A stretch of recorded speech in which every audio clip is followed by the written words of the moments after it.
Днес искам да ви разкажа малко за канген уреда и многобройните ползи, които вие имате от него, защото това, което установих през последните дни на консултация е, че хората си мислят, че тази вода е само за пиене. Т.е. вие купувате един уред, от който само пиете здравословна вода, ако мога така да го кажа, антиоксидантна, преструктурирана, пълна с водород и разбира се, която редуцира киселинният потенциал във вашия организъм. Тоест жива вода.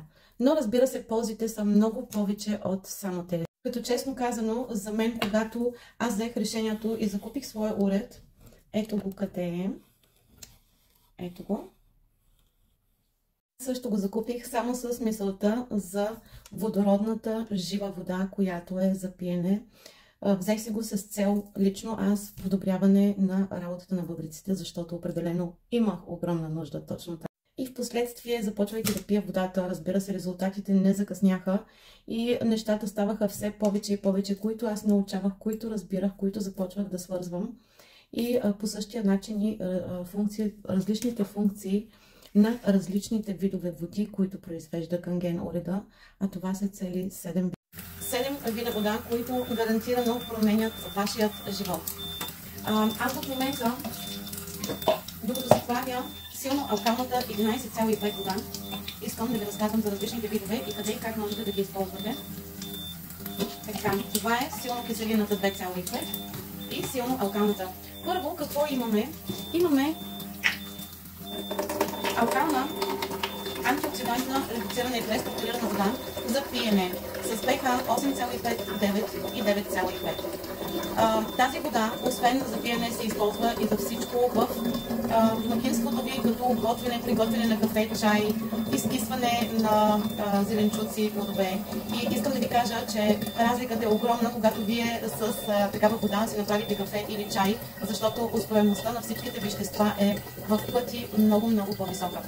След това имаме неутрална вода с pH 7, която също, разбира се, е пречистена и преструктурирана, но няма вече добавения молекулярен водород вътре, т.е. не е антиоксидантна, но е чиста и неутрална вода, която се използва за приготвянето на бебешки храни, също така и ако приемате някакви фармацевтични медикаменти, на които не трябва да се ускорява действието на това след колко време започват те да се разграждат и да реагират в организма.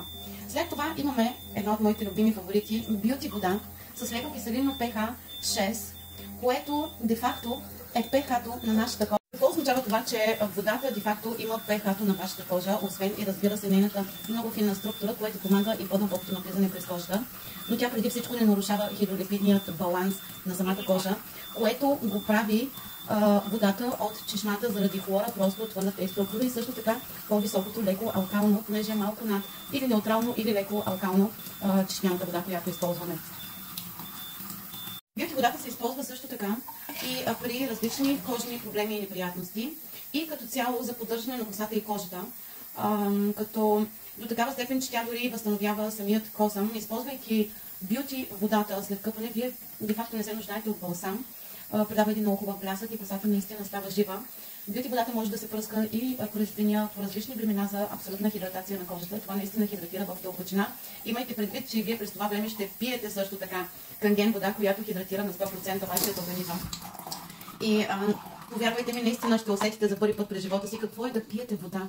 Защото тази вода се изпарява в буквалният смисъл на думата. Тя навлиза директно в клетката, върши си работата и много бързо започва да прочиства вашият организъм, т.е. да се отделя през отделителната система. Също така бюти водата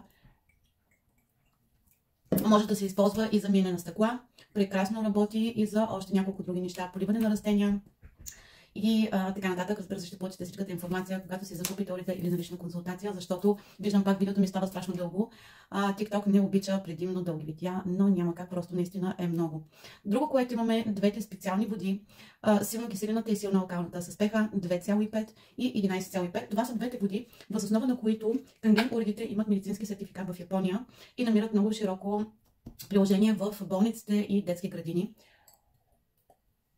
2,5 силно киселината вода, тя е много силно антибактериална. Тя наистина премахва 99,99% от бактерии. Използва се за устната кухина.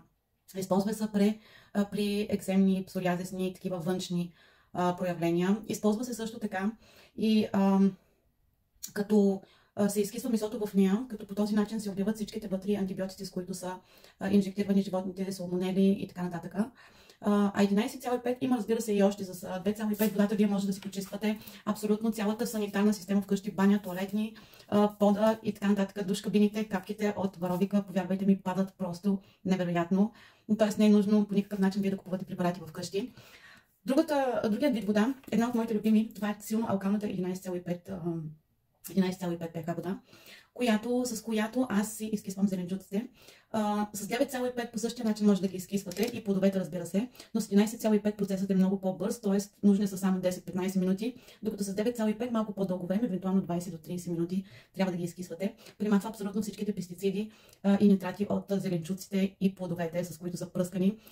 Това променя изцяло качеството на вашият плод и зеленчук и също така на вашата храна, гарантирано. Месото става много по-меко, много по-крехко, много по-вкусно. 11,5 се използва също в кухнята. Разтваря мазнините, в буквалният смисъл на думата. С нея може да си почиствате всичко, което е мазно, като печки, фурни и тем подобни. Март месец някъде мисля, че бях пуснала видео как почиствам печката с 11,5 и душ кабината с 2,5. Може да погледнете в профила ми. И разбира се, имам много други приложения. Това е една бърза помощ също при проблеми с киселини, мигрена и много други.